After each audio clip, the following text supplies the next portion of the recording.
नमस्कार दोस्तों, मैं अरविंद सिसोदिया एक बार पुनः आप सभी का हार्दिक स्वागत करता हूं सत्य केतु डिफेंस एकेडमी के ऑनलाइन प्लेटफॉर्म पर। तो मेरे प्यारे दोस्तों, मेरे प्यारे भाइयों, आज का जो हमारा टेस्ट पेपर सॉल्यूशन है वो 29वें नंबर का टेस्ट पेपर सॉल्यूशन है। और इस टेस्ट पेपर सॉल्यूशन में हम जीके के 15 प्रश्न जो आते हैं उन प्रश्नों को देखेंगे। और ये आपके मॉक टेस्ट पर आधारित है। और ये आपको टेस्ट पेपर दिया हुआ कहाँ पर भैया, तो आपको दिया हुआ है वहाँ पर दिल्ली टेस्ट पेपर के तहत ऐप पर, सत्य केतु के ऐप पर। ठीक है दोस्तों, तो आज ये पहला प्रश्न देखेंगे। उस सभी से पहले आप लाइव क्लास को ज्वाइन करें, शेयर करें, कमेंट करें, कमेंट बॉक्स में अवश्य रूप से जय हिंद लिखें, प्रश्न पढ़े तथा प्रश्न पढ़ने के बाद इसके उत्तर देने का प्रयास करें। भारत में कुल कितने उच्च न्यायालय हैं? भारत में कुल कितने उच्च न्यायालय, यदि हमसे राज्य पूछा जाए तो कितने राज्य भैया? 28 राज्य, परंतु 28 के 28 राज्यों में उच्च न्यायालय नहीं है।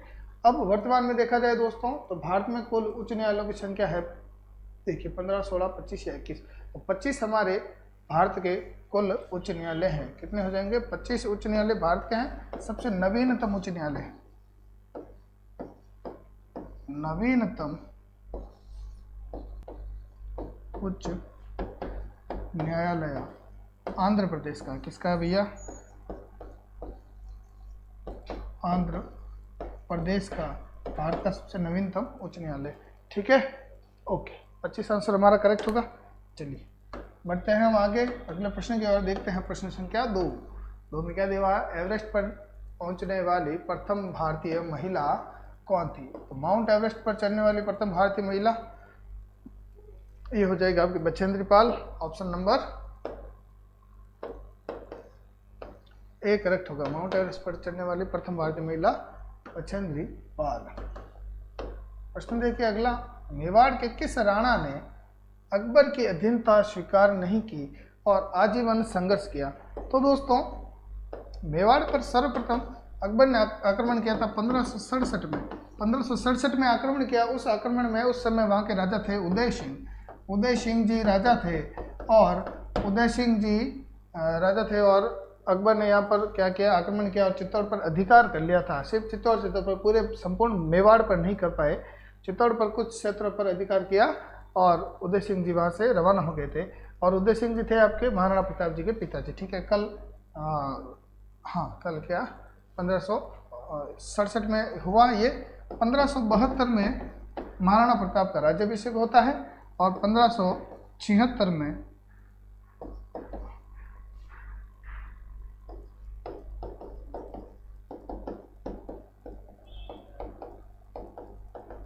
प्रताप का राज्याभिषेक होता है 1572 में। और 76 में हल्दी घाटी का युद्ध होता है।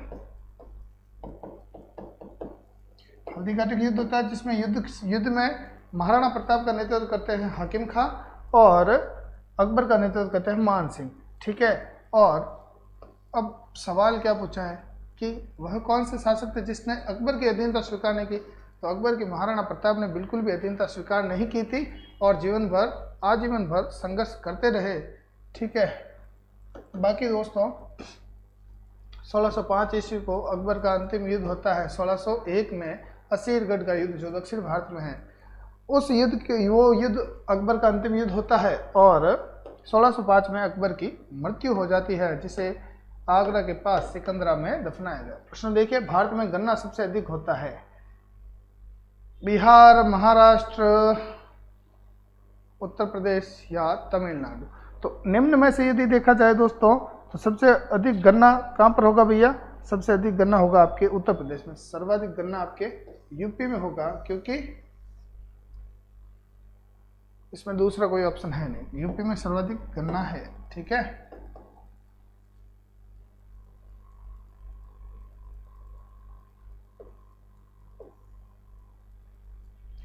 किस गवर्नर जनरल ने अपने को बंगाल का शेर कहा था? वह कौन सा गवर्नर जनरल था जिसने खुद को बंगाल का शेर कहा? फटाफट कमेंट कर दीजिए भैया। ठीक है, बंगाल का शेर वह कौन सा गवर्नर जनरल था? ठीक है, तो देखा जाए तो Lord Wellesley, Lord Curzon, Lord Hastings या लॉर्ड कॉर्नवालिस। तो ऑप्शन नंबर ए हमारा करेक्ट होगा, बंगाल का शेर। ठीक है, बंगाल का शेर आपके लॉर्ड वेलेजली,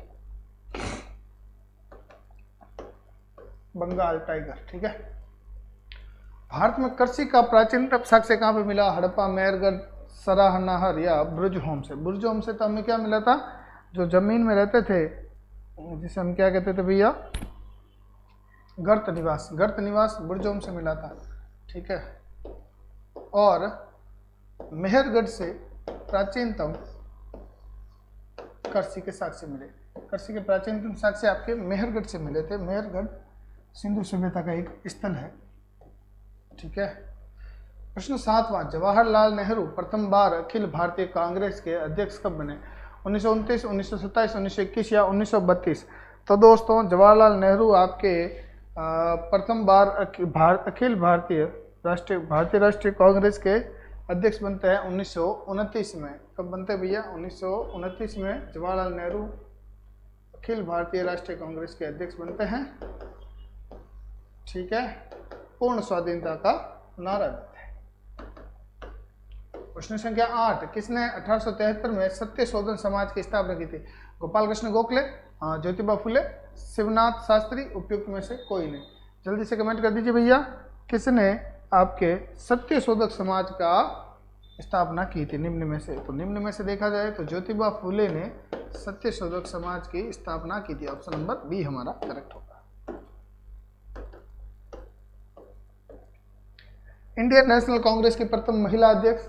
तो प्रथम महिला भारतीय नहीं पूछा है, तो महिला पूछा है तो नेली सेन गुप्ता, सरोज नायडू, श्रीमती एनी बेसेंट या राजकुमारी अमृता कौर? ऑप्शन नंबर हमारा करेक्ट हो जाएगा भैया एनी बेसेंट, क्योंकि भारतीय नहीं पूछा है तो भारतीय राष्ट्रीय कांग्रेस की प्रथम महिला अध्यक्ष एनी बेसेंट हो जाएगा। ऑप्शन नंबर हमारा सी करेक्ट हो जाएगा। देखिए सवाल अगला, प्रश्न संख्या 10, पाकिस्तान शब्द का पहली बार प्रयोग किसने किया था? चौधरी खलीफ जमन ने, फजलुल हक ने, चौधरी रहमत अली ने, मोहम्मद अली जिन्ना ने। पाकिस्तान वर्ड का यूज सबसे पहले किसने किया था? ये पूछा है हमसे, ठीक है। तो पाकिस्तान का सबसे पहले दोस्तों प्रयोग किया गया, वो किया गया था रहमत अली ने, चौधरी रहमत अली। कौन सा हो जाएगा? ऑप्शन नंबर हमारा हो जाएगा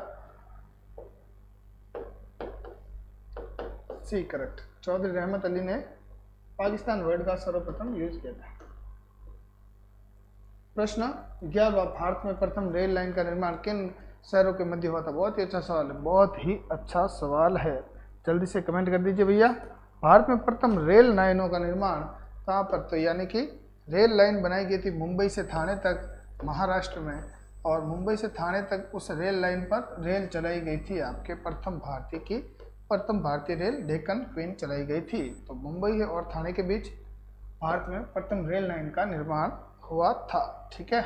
सवाल देखिए 12वां सवाल है अब आपके 12वां में पूछा है महात्मा गांधी इरविन समझौता किस वर्ष हुआ? ठीक है, तो गांधी इरविन समझौता हमसे पूछा है, गांधी इरविन समझौता कब होता है, इसका हमें आंसर देना है, ठीक है। 1921, 1929, 1931, 1933? जल्दी से कमेंट कर दीजिए भैया, महात्मा गांधी इरविन समझौता कब होता है? तो गांधी इरविन समझौता होता है आपके 1931 में। ऑप्शन नंबर सी करेक्ट होगा। प्रश्न संख्या 13, भक्ति आंदोलन की शुरुआत भारत के किस क्षेत्र में हुई थी? बहुत ही अच्छा सवाल है। तो भक्ति आंदोलन आपके उत्तर भारत में हुई थी, दक्षिण भारत में हुई थी, पूर्वी में या पश्चिम में? तो देखा जाए तो भक्ति आंदोलन सबसे पहले आलवार संतों द्वारा कहाँ पर की गई थी भैया? दक्षिण भारत में। दक्षिण भारत में भक्ति आंदोलन की शुरुआत सर्वप्रथम हुई थी। प्रश्न संख्या 14, दिल्ली सल्तनत में सबसे लंबी अवधि तक किस वंश का शासन रहा? बहुत ही अच्छा सवाल। तुगलक वंश का शासन दिल्ली सल्तनत में सर्वाधिक रहा था। किस वंश का रहा था? तुगलक वंश का शासन सर्वाधिक रहा था। ओके,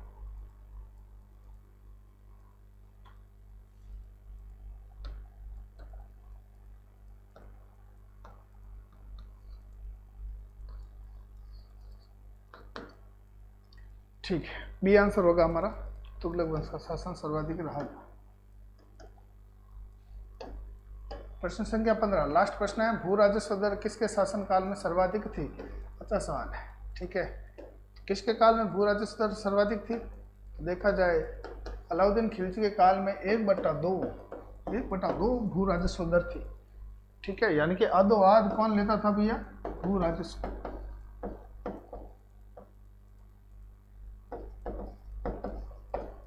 यानी कि 50% ये लेता था अलाउद्दीन खिलजी। इसका कारण था ये किसी को अमीर नहीं रहने देता था, क्योंकि इसको पता है यदि प्रजा अमीर हो गई तो मेरे खिलाफ विद्रोह कर देगी। ये अमीरों की जो दावतें होती थी, पार्टियां होती थी, इसने इसको बंद करवा दिया। ठीक है, शराब भांग जुआ वो सब कुछ बंद करवा दिया। कारण क्या था कि मतलब हम जैसे जानते हैं धारा 144 कैसे लगती है कि 5 व्यक्ति एक साथ नहीं खड़े रह सकते या नहीं बैठ सकते सार्वजनिक स्थान पर।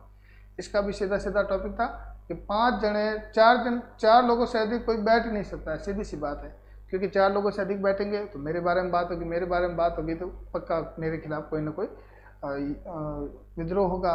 इसलिए इसने सैनिकों का हुलिया लिखने और घोड़े दागने की प्रथा भी इसने प्रचलन की थी। तो ऑप्शन नंबर हमारा ए बिल्कुल करेक्ट होगा। अलाउद्दीन खिलजी के समय भू राजस्व दर सर्वाधिक थी और 1/2 गुप्त काल में सबसे कम 1/2 थी, नहीं सॉरी 1/10 थी। ठीक है, ये हुआ समाप्त। ठीक है दोस्तों, तो कल पुनः इसी समय मुलाकात करेंगे। तब तक के लिए धन्यवाद। जय हिंद और जय भारत।